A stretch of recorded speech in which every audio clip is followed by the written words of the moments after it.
você, seja bem-vindo a mais uma edição do SETcast, agora dessa vez de forma especial, porque nós estamos aqui na SET Expo 2024. Estamos com uma série de convidados muito bacanas aqui conversando, debatendo, construindo conhecimento, então, e hoje não vai ser diferente, tá, gente? Eu só queria, antes de mais nada, lembrar que a SET ela é uma associação sem fins lucrativos que reúne há mais de 36 anos profissionais e empresas do setor de mídia e entretenimento. Com foco em tecnologia, mas também em outras áreas desse amplo ecossistema, a SET ela tem participado ativamente de todas as grandes transformações do mercado de radiodifusão. E agora também colabora com os trabalhos voltados à TV 3.0. Um dos principais objetivos da SET é a difusão de informação e, portanto, se faz presente em todos os canais. Por isso, estamos aqui hoje com o SETcast, que abre espaço para conversas descontraídas com convidados sempre muito especiais, como você bem sabe, né? Vamos falar de tecnologia, mas também a gente vai falar de tantos outros assuntos. E para isso, hoje a gente tem alguém sempre também muito, muito especial, que é o jornalista, pesquisador, Eduardo Aquarone. Seja muito bem-vindo, Eduardo, Obrigado, ao nosso Daisy. SETcast. Obrigado. Que bom que deu certo, que bom, né? Faz muito tempo que a gente queria trazer o Eduardo aqui. Não tínhamos tido essa oportunidade ainda, mas estou muito feliz aqui com a sua presença no SETcast.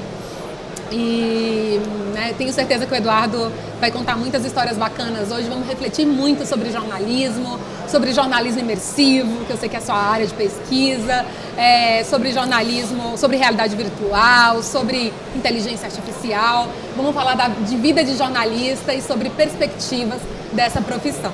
Bom, Edu, como é de costume, a gente sempre começa aqui o nosso programa querendo saber mais sobre o nosso convidado, né? Mas saber mais de você mesmo e você falando, você contando pra gente mais profundamente quem é o Eduardo Aquarone. Eu vou para minha análise amanhã, mas acho que eu posso começar agora. Você sabe que você estava falando, a primeira coisa que me vem à cabeça é assim, nossa, eu trabalhei quase que minha vida inteira em TV. E é estranhíssimo aparecer em frente às câmeras, né? Então, acho verdade. Que nossa. Para quem se acostumou, né, a estar sempre do outro lado, é sempre tem um certo bloqueio, né? As minhas primeiras vezes foram bem difíceis, nossa, eu sofri muito. E aí você começou a falar, né, um pouquinho, me apresentar e falar de doutorado, etc. E é engraçado, né? Porque acho que alguns anos atrás seria muito fácil me apresentar, né? Então, eu trabalhei quase 30 anos em redação, principalmente de TV, né? Não só TV, mas principalmente de TV. Então, é quase que natural falar que sou jornalista. Mas já faz algum tempo que eu saí de redação, fui fazer um doutorado, estou terminando, né? Então começa a ser um pouco mais difícil definir, né, quem a gente é, porque a gente está sempre muito associado, né, a trabalho, etc. Né? E quando eu tento explicar para as pessoas o que eu estudo, eu sempre uso, acho que por uma falta de definição melhor, eu sempre uso humor, né? Então eu falo, eu estudo duas coisas que não existem, né? Na verdade, uma que está deixando de existir e uma que não existe ainda, porque eu estudo jornalismo imersivo, né? Então, o jornalismo que está em crise, né, há algum tempo, né? E o imersivo, que é esse mundo meio mágico e meio estranho, né, de realidade virtual, né? Uma coisa que é real, mas ao mesmo tempo não existe, né? É algo que você também estuda, mas que... Então eu uso essa definição, né? Mas acho que, em parte, né, o que me atrai, talvez o que um pouco me atrai a carreira inteira, é estudar e pesquisar coisas que me assustam. Então, a gente está aqui, né, numa feira que é de tecnologia, né, é de tecnologia de televisão, mas a tecnologia em si e todos esses aspectos e efeitos que ela tem tido nos últimos anos sobre a comunicação e sobre nós, isso me assusta. E eu acho que é por isso que eu sou um pouco fascinado por isso, e por isso que eu hoje estudo imersivo, por isso que, né, tem pitadas de inteligência artificial, porque também me assusta, então isso acaba me atraindo. Eu quero saber mais sobre esse me assusta. Você, como bem disse, hoje você está concluindo o doutorado, que o nome é Empoderando Audiências e Expandindo o Alcance do Jornalismo Imersivo. Você faz esse doutorado em Portugal. E aí, como é que você faz? Ponte aérea, São Paulo, Lisboa? Costumava ser mais fácil, o preço das passagens ficou mais caro. Tá difícil. Mas é um pouco isso, um pouco online, com todos os percalços que eu não imaginava, mas que são reais, mas alguma hora eu termino, né? É na Universidade Nova de Lisboa. Universidade Nova de Lisboa. E justamente o que eu estudo é como é que a gente faz algo que eu chego a chamar na tese de um jornalismo secreto, e ele é secreto porque ele é muito difícil de ser visto, né? O jornalismo imersivo é aquele que geralmente você precisa de um óculos de realidade virtual, você precisa, né, de aparatos que são difíceis, que são caros, que são às vezes desconfortáveis, né? Muitas vezes são individuais, então você não tem como mostrar um filme, por exemplo, para um monte de gente. Não é nem um cineclube, é uma coisa individual. Então é muito difícil que as pessoas percebam, é muito difícil expandir isso. E no fundo, o jornalismo ele se propõe, né, a contar histórias que impactem muita gente. Porque senão, uma notícia não contada para ninguém, será que é uma notícia ainda, né? Então eu tento olhar para essa questão um pouco sobre essa perspectiva, né? E propor outras formas, né, de outras plataformas, né, para a gente utilizar essas técnicas imersivas para ajudar com que o público se sinta mais próximo, às vezes, da notícia, às vezes dos personagens que fazem a notícia, mas também usando outras plataformas. Então, podem ser jogos de videogame, podem ser filtros, né, de rede social, tudo que faz com que a notícia fique um pouco mais próximo da gente. Inclusive, você tem algumas experiências práticas, inclusive nesse doutorado de jornalismo imersivo. Você podia contar um pouquinho para o nosso público? Eu sei que você já fez várias experiências ao longo da sua carreira relacionadas ao jornalismo imersivo, mas eu sei que você está fazendo, você fez um projeto recentemente e você também está construindo um projeto muito bacana hoje que tem a ver com... Pode falar ou não pode? Ainda é segredo? Pode. Já está gravado, né? É o tipo de projeto que parece fácil quando a gente começa e a hora que você vai avançando você vê as dificuldades, né? Então eu estou fazendo, por falta de um nome melhor, né, um documentário em 360 graus, né, com aquelas câmeras que parecem brinquedo, né, que elas são pequenininhas, mas elas gravam em 360 e com pitadas de fotogrametria, né, de objetos que aparecem em 3D, para contar a história de alguns bairros de Maceió em que as pessoas foram obrigadas a sair de casa por causa da operação de mineração da Braskem ali. Então, é uma história que... Essa história em si não é um segredo, né? A história é uma história que já foi divulgada em muitos lugares, né? Mas, ao mesmo tempo, me surpreende ainda que as pessoas não percebam a dimensão disso, né? Ocorre isso numa capital brasileira, ocorre a 15 minutos daquelas praias lindíssimas de Maceió, né? Então, a ideia de fazer isso de uma forma imersiva em 360 é que talvez as pessoas consigam ter a dimensão dessa questão. Então, é um filme que está sendo editado agora, a edição tem sido um pouco mais complexa do que eu imaginava, mas acho que em alguns meses isso vai estar pronto, vai começar a ser visto. Exatamente, utilizando essa ferramenta como uma forma de gerar empatia nas pessoas, no público. Eu acho que é até importante, porque eu queria escutar de você. A nossa linguagem jornalística, ela está do jeito que ela é hoje, ela está desgastada? Né? Eu acho que você chegou a falar aqui né, eu trabalho com algo que está deixando de existir. Isso me preocupa, né? Não sei se é uma opinião. Não, deixando de existir é uma provocação, lógico, né? Mas é algo em termos de modelo de negócio mesmo, né? Acho que fazer jornalismo sempre foi caro, sempre foi difícil, né?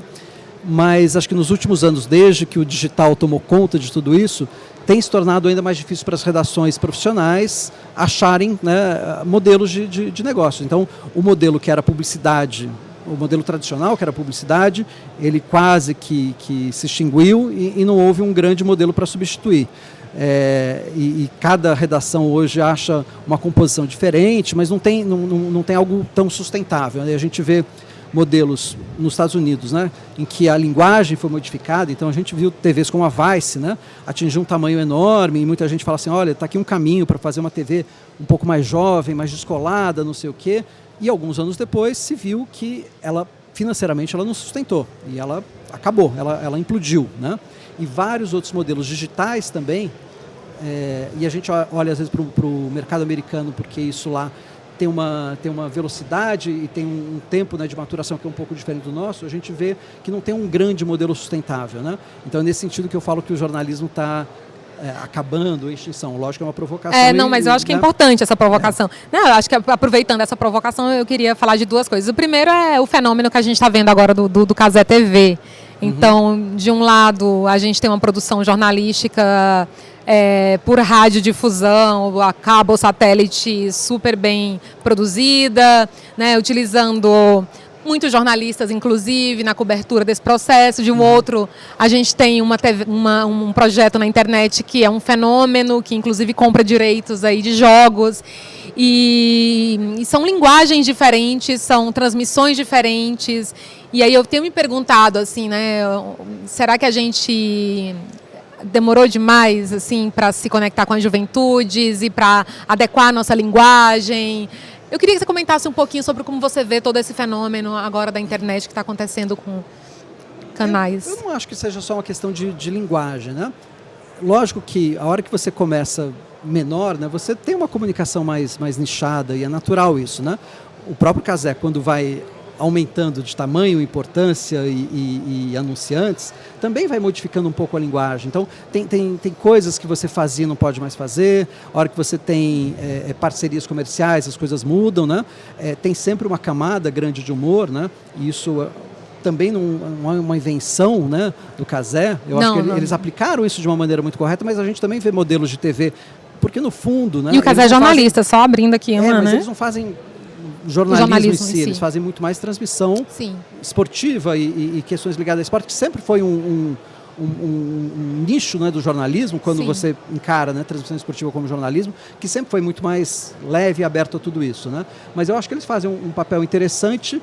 Eu não vejo como uma substituição, na verdade, de algo. Acho que eles estão preenchendo um espaço, é um outro canal de distribuição, é interessante.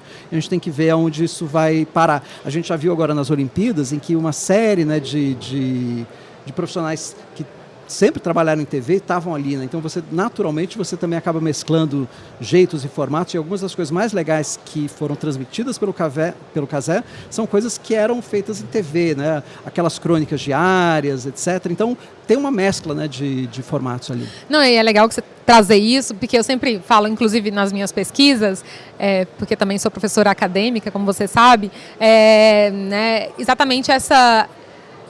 como as mídias inspiram as outras mídias e bebem das fontes das mídias que vieram depois dela ou de mídias que vieram antes. E a gente tem, por exemplo, teóricos como Boulder e Grozin, que fala sobre isso, sobre a teoria sobre remediation, sobre remediação.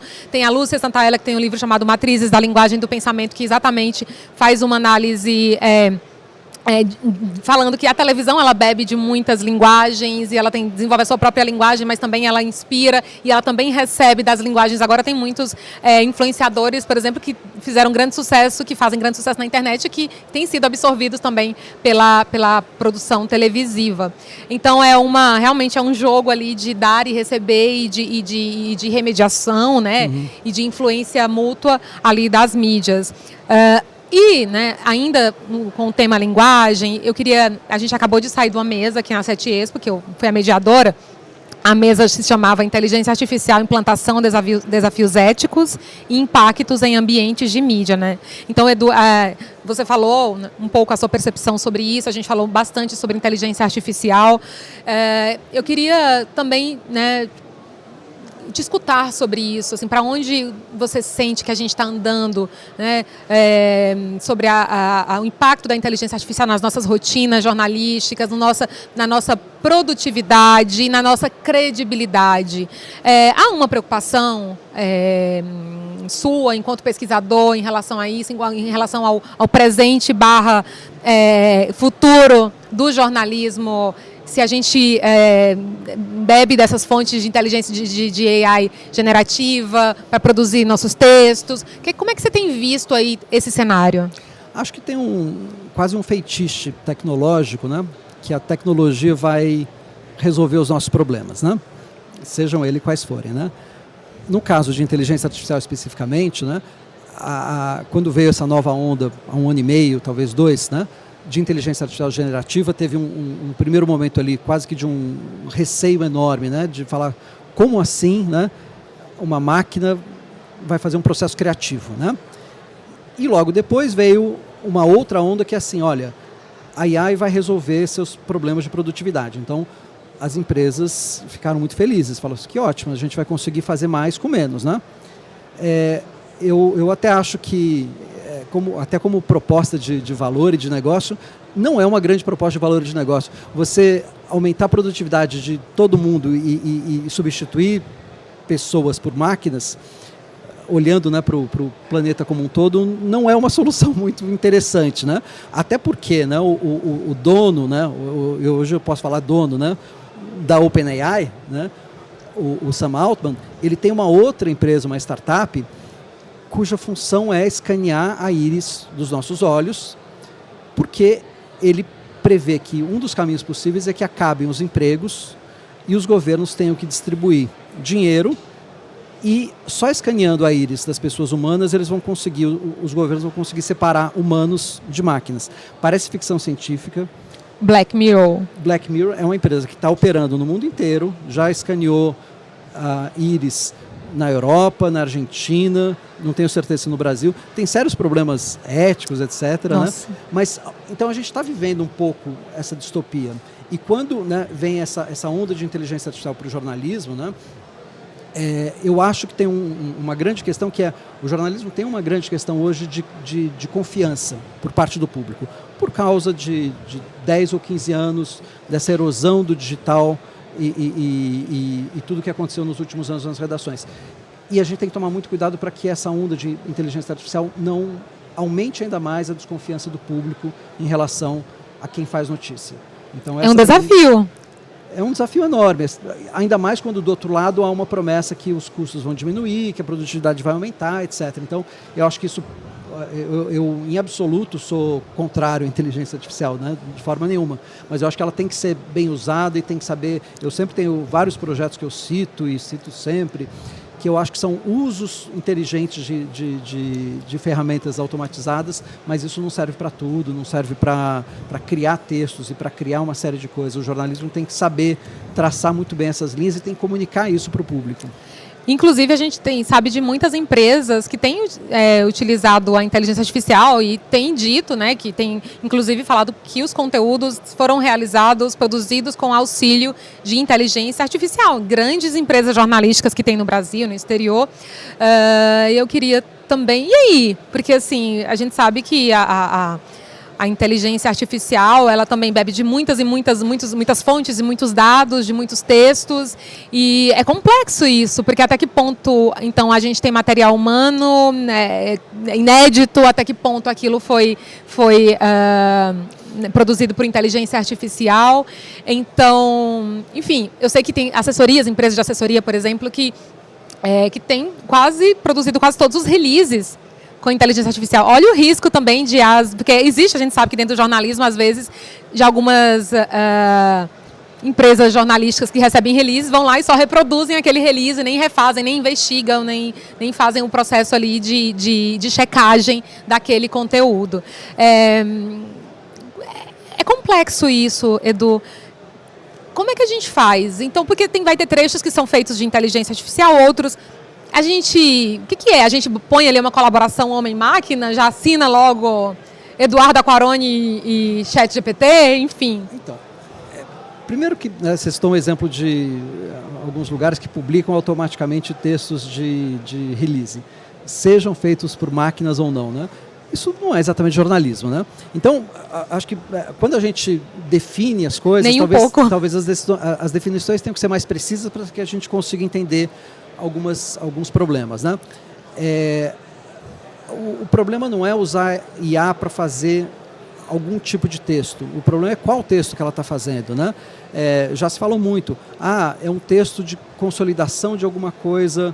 Né? Então, você está falando de alguma notícia atual, mas tem um parágrafo ali no final que traz um background ali da história. E aquele parágrafo já foi checado e aquilo está ok para ser publicado. Ou é uma IA produzindo conteúdo com base não se sabe bem no que, e que está sendo publicado como uma notícia. No fundo, né, eu sempre repito isso, o aspecto talvez básico, primordial do jornalismo, que é a reportagem, né, que é alguém ir para a rua, conversar com pessoas e checar fatos, isso ainda não talvez daqui a 15 minutos seja, mas ainda não é passível de ser automatizado, né?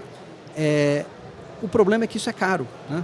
Para todas as redações, essa talvez seja a parte mais cara do processo jornalístico. É mandar o repórter para a rua, equipes, avião, passagem, hotel, viagens, trânsito, né? Tudo isso é custo. E à medida que você consegue produzir, e aí vamos chamar de conteúdo, não de jornalismo, mas um conteúdo qualquer, né, feito com uma qualidade de IA e que seja muito mais barato, isso preenche tempo e espaço, né? E se um substituir o outro, essa conta não fecha. E aí a gente vai ter que parar de chamar isso de jornalismo, né?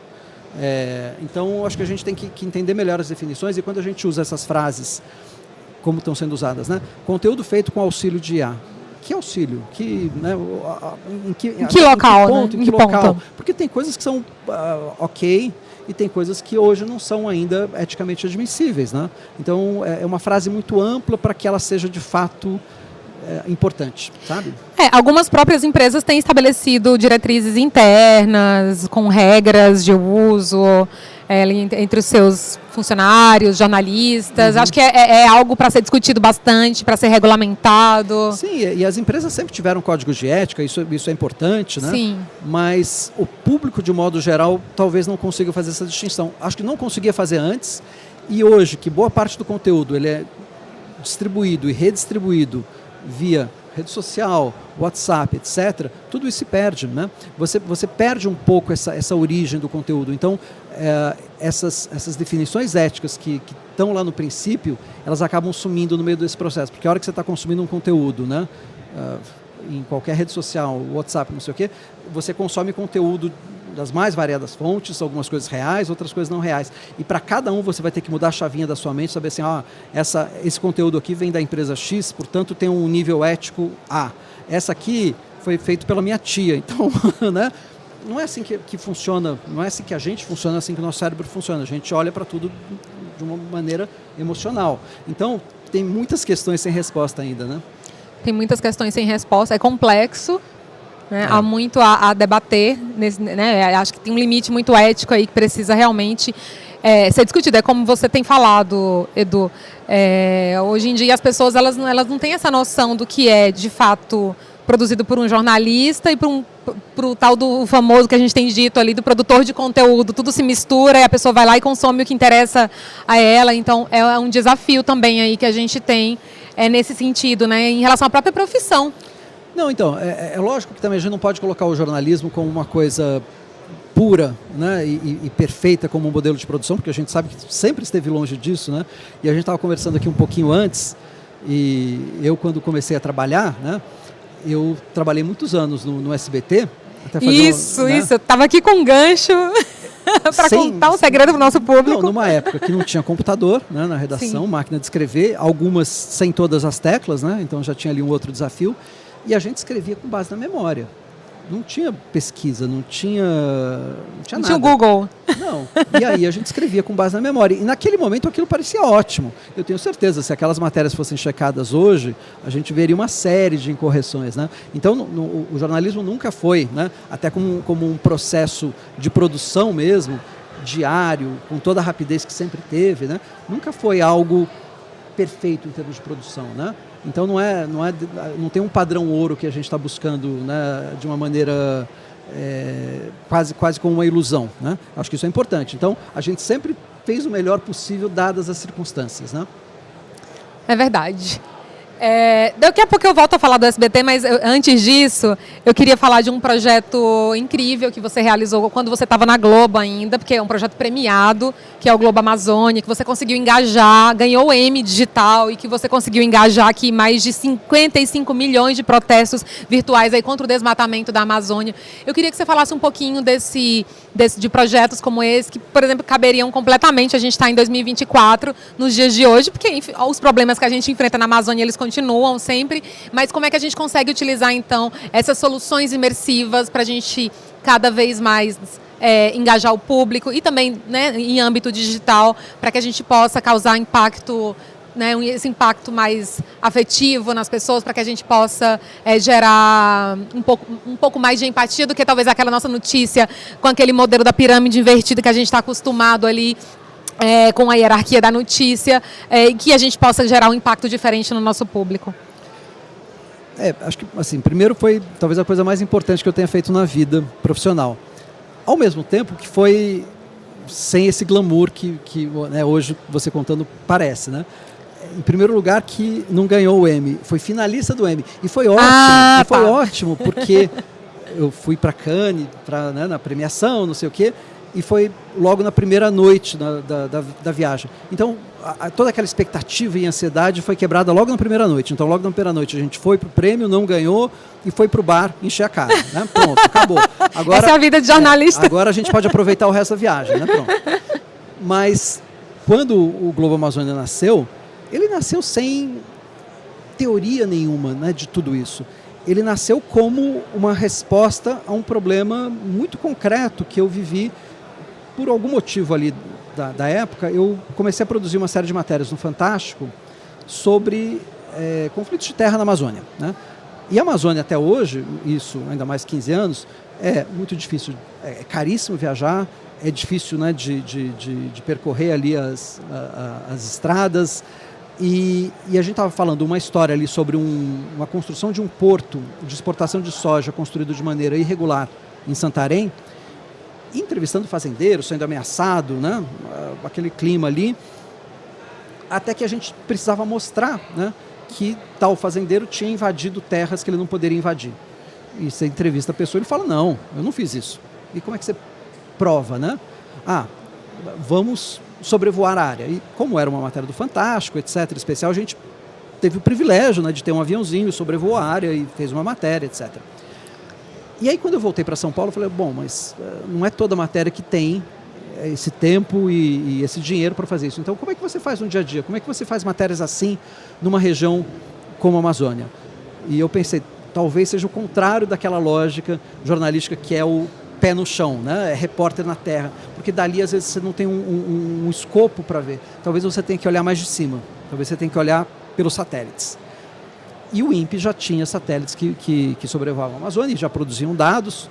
Então a gente resolveu juntar, né, os dados que esses satélites do INPE produziam de queimadas e de fogo, né, num mapa mais amigável. Porque o INPE já tinha isso, os dados já estavam abertos, só que eram dados abertos para pessoas que tinham quase que uma pós-graduação naquilo, né? Ou seja, é o trabalho jornalístico também, de interpretar, de tornar esses dados mais conteúdo, palatáveis, mais inteligíveis. O jornalismo de dados tem tido um grande trabalho nesse sentido. Foi um grande projeto de jornalismo de dados antes de inventar esse nome, né?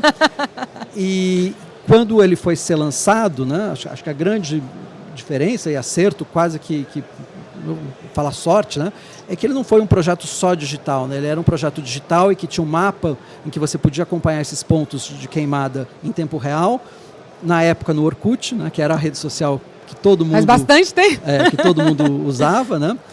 Mas ele também era acompanhado de uma série de matérias de denúncia no Fantástico e matérias nos outros telejornais da Globo, né?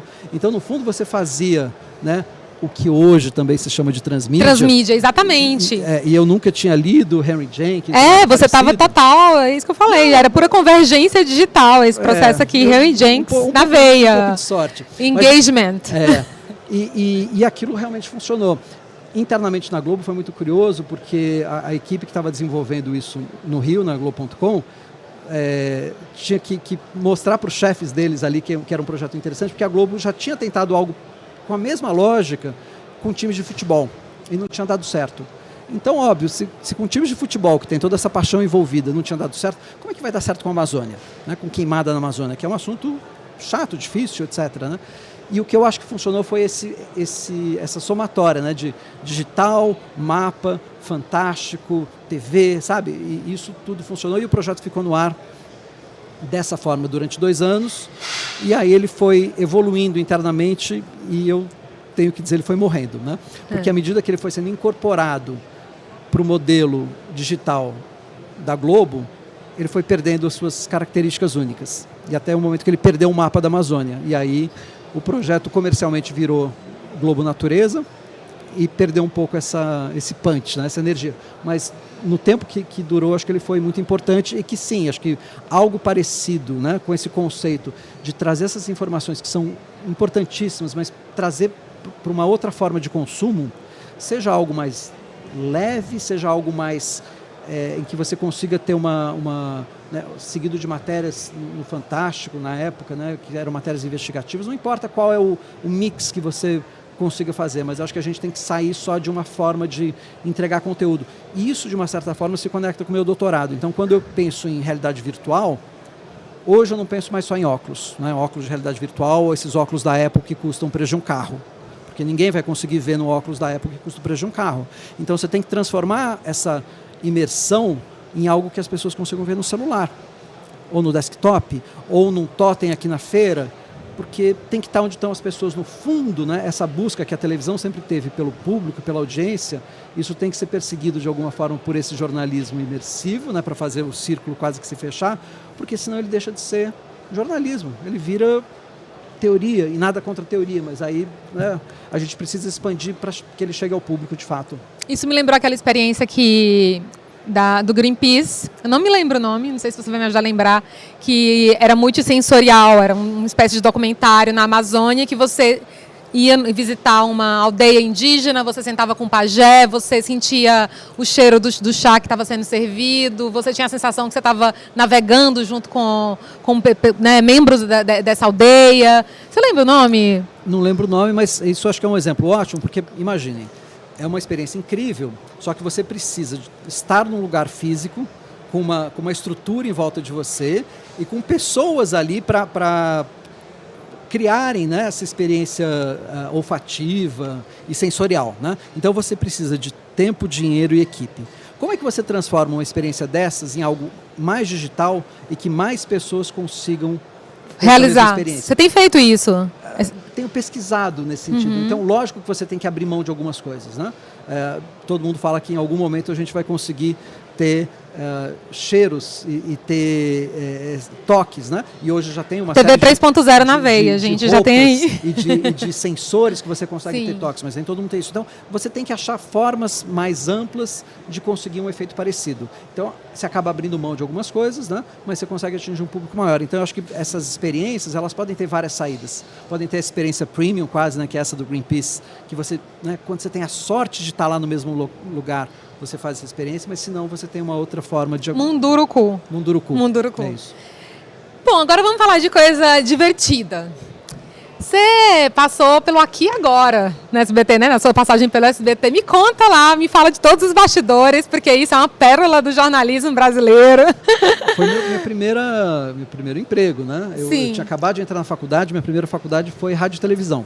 Então eu sou formado em rádio e TV. Como eu. Eu também, a minha primeira faculdade. Eu sou formado em rádio e TV na FAP, na época que a FAP era uma faculdade inteiramente pichada, com todo mundo em greve, então não tem nada a ver com a FAP atual, né? Toda engomadinha. Era outro esquema. E eu fui trabalhar no SBT, isso é muito engraçado, porque um amigo meu... Bom, primeiro, porque começou a Guerra do Golfo, a primeira Guerra do Golfo em 91. E o SBT tinha que cobrir a Guerra do Golfo, né? E não tinha como, e aí eles resolveram contratar o serviço de uma TV nova que estava surgindo, que era uma tal de CNN, né? E para acompanhar a CNN, eles precisavam de alguém que falasse inglês. E o editor de Inter do SBT na época não falava inglês, né? Então, o diretor ali da redação, o Marcos, fez o que qualquer um faria, né, no momento de desespero. Chamou o filho dele, né, para fazer a tradução, que é o Juliano, que é um amigo meu. Então, eu fui contratado por ser amigo do Juliano, com certeza. Tudo acontece, né? Acontece. E uma vez ali, né, comecei a fazer tradução, etc., né? E de lá você vai galgando. Isso no primeiro semestre de faculdade, não tinha, acho que, inventado o estagiário ainda. Né? E eu trabalhava para todos os jornais ali da época, né? A Lilian Vitfib à noite, o Boris um pouco mais cedo, e o Aqui Agora, que era aquela grande novidade ali da TV brasileira, com um jornal mais popular, né? Plano sequência, Gil Gomes na redação, Wagner Montes ali andando, né? Então você parecia estar hoje, né, vendo todas as matérias sobre o Silvio, né? Parecia que você estava no show de calouros ali indo trabalhar. E ao mesmo tempo que para mim, né, que tinha 19 anos na época, era um lugar meio perigoso ali, né? Porque eu lembro que eu brinco falando que minha mãe não se importava quando eu ia sair à noite com meus amigos, não sei o quê, mas quando eu ia trabalhar, ela falava assim, cuidado, né? Então tinha um quê de perigo, né? As pessoas andavam armadas na redação. Nossa, você me contou essa história, eu fiquei chocada. Gente, e a história mais engraçada, assim. A história mais engraçada ali, o Trali, que trabalhava ali na época, ele contou isso agora na Globo, na cobertura da morte do Silvio. O SBT tinha botes ali, né? Porque na Vila Guilherme sempre durante o verão enchia d'água e era uma água não muito limpa, né? E a emissora continuava funcionando. Então, tinha um bot ali de reportagem que muitas vezes estava navegando nos corredores dentro da emissora. Meu Deus! O Boris apresentou o jornal SBT Aquático. Debaixo da água, né? E era muito comum. E tinha uma... E choque elétrico, tipo... Se tinha, ninguém Ninguém se morreu preocupava. disso. Mas tinha um armário ali do corredor com todas as galochas. E tinha um segurança que tinha a chave das galochas. Era fundamental ali num dia de enchente que o segurança... Mas geralmente o segurança ele fugia. Então quando a água começava a encher, ele fugia. Então a gente tinha que arrombar o armário para pegar as galochas e para não se molhar tanto ali na enchente. Nossa senhora, que história. Histórias reais. Todo mundo que trabalhou nessa época sabe, isso não é... E o que você aprendeu de melhor ali com o Gil Gomes? Eu aprendi a fazer TV. Eu não sei se eu aprendi a fazer jornalismo, mas TV com certeza a gente aprendia e era sensacional. E talvez tenha uma única história em tempos de inteligência artificial e fake news, que eu acho que para mim resumia, porque o SBT não fazia jornalismo, né? O SBT fazia guerrilha. Porque tinha a Globo ali, né? Sempre como audiência, a Ibope. inspiração, mas a Globo gastava, sei lá, 50 e o SBT gastava 5. Né? Então era muito difícil comparar. E aí teve a prisão do PC Farias na Tailândia. Né? O PC Farias, que era o caixa, né, do Collor, depois de anos foi preso na Tailândia. E tinham 2 problemas graves ali. Né? Era na Tailândia. Você não conseguia mandar um repórter para a Tailândia assim, né? E a Globo anunciou a prisão dele e o Cabrini estava lá, né?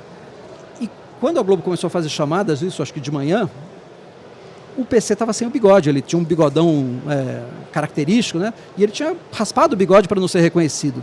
Então todas as imagens de arquivo que a gente tinha do PC Farias não serviam mais, né? Porque ele estava sem bigode. Eu falei assim, como é que a gente vai... teria caído fácil. Como é que a gente vai fazer isso? Né? Como é que a gente vai falar do assunto mais importante do ano sem ter uma imagem? E a gente fazia o Jornal da Noite ali. E alguém teve uma ideia brilhante ali, que era mandar uma equipe do SBT para o Shopping Center Norte, que era ali próximo da emissora, e para fazer um Povo Fala, né, muito popular em TV, né, que você vai entrevistando as pessoas ali, e na Casas Bahia. E aí mandou o cinegrafista e o repórter, ele vai na Casas Bahia e manda o pessoal da Casas Bahia ligar todas as TVs na Globo. Como assim? Liga na Globo na hora do Jornal Nacional. E aí o Jornal Nacional começou a falar sobre a prisão do PC. E eles começaram a entrevistar as pessoas. E a câmera saía do rosto das pessoas e focava no video wall ali da Casas Bahia e mostrava as imagens do JN. E assim o SBT roubou as imagens da prisão do PC, sem bigode, de um jeito, né, não sei se muito ético. E toda a cobertura foi feita com essas imagens roubadas das Casas Bahia. É sempre possível questionar, né? E é por isso que, no fundo, eu acho que essa inteligência natural ainda tem um espaço, porque isso não é uma solução de inteligência artificial. Isso é solução de quem está muito desesperado em achar essa imagem. Aquilo, na necessidade tem-se a criatividade, né? Que nenhum advogado de direitos autorais me escute e resolva processar, mas eu acho que isso já faz muito tempo. Como dizem, a inteligência artificial não é tão artificial assim, porque tem muitos humanos treinando, né? Edu, para fechar, a gente sempre pede para os nossos convidados uma dica do que ele esteja assistindo, vendo, ouvindo, lendo, para o nosso público, um pouquinho de você, um pouquinho do Eduardo Aquarone. Eu vou confessar, ela tinha me dito que ia fazer essa pergunta, e toda vez que alguém faz essa pergunta, a gente vê alguém na TV e a pessoa não consegue lembrar, e é horrível, né? Óbvio que eu estou lendo e vendo alguma coisa, eu não consigo me lembrar. Mas, e a gente está sem internet aqui, então não dá para pesquisar. Mas eu queria falar o que eu falei um pouquinho há pouco na mesa que a gente participou, do documentário dos Beatles feito pelo diretor do Senhor dos Anéis.